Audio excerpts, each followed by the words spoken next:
অনেক ভাইকে দেখা নামাজে তাশাহুদ পড়ার সময় আমরা সাক্ষী স্বরূপ আমাদের তর্জনী আঙ্গুল উঠাই, অনেক ভাইকে দেখা যায় আঙ্গুলটা এমনভাবে নাড়াচাড়া করেন যেটা পাশের জনের দৃষ্টিতে দৃষ্টিগোচর হয়, নামাজের ধ্যান নষ্ট হয়ে যায়। কতটা যুক্তিসঙ্গত? এভাবে যুক্তিসঙ্গত যুক্তি দিয়ে ঠিক করা হয় না, হাদিস দিয়ে মাসালা ঠিক করতে হয়। হাদিসে আছে কিনা? এখন আমরা হাদিস পড়েছি একটা, হাদিস তো অনেকগুলো আছে। আঙ্গুল এভাবে উঠানো যেভাবে হাদিসে পড়েছি, এরকম ঘুরানোর হাদিসও আছে, এরকম এরকম করা হাদিসও আছে, অনেক রকম, প্রায় 10টা তরিকা হাদিসে এসেছে। আমিন কেউ জোরে বললে আমাদের কাছে কেমন কেমন লাগে।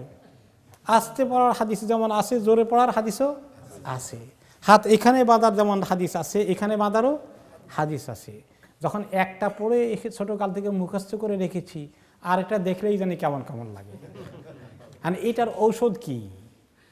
লেখাপড়া বেশি করে করার পরে আপনি বুঝবেন ওইরকম করে কেন, তাহলে লেখাপড়া বেশি করে করতে হবে। আমি গত সপ্তাহে একটা নামাজ সংক্রান্ত কিতাবের কথা বলেছিলাম, সেটা কি? ইমাম ইবনুল কাইয়িম রাহমাতুল্লাহ আলাইহি লিখিত রাসূলুল্লাহর নামাজ। নাসিরউদ্দিন আলবানীটাও পড়তে পারেন, তবে সেটার মধ্যে একটু বেশি কড়া করে আছে আর কি। তো যদি আপনি কড়াটা কম নেন, জানতে চান অন্যান্যগুলো, অনেক জানতে পারবেন।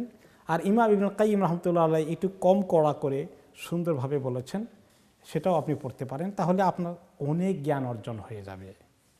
আপনি দেখবেন যে অন্যরকম আমল দেখলে আপনার কাছে কেমন খারাপ লাগে না, তখন আপনার কাছে আরও ভালো লাগবে।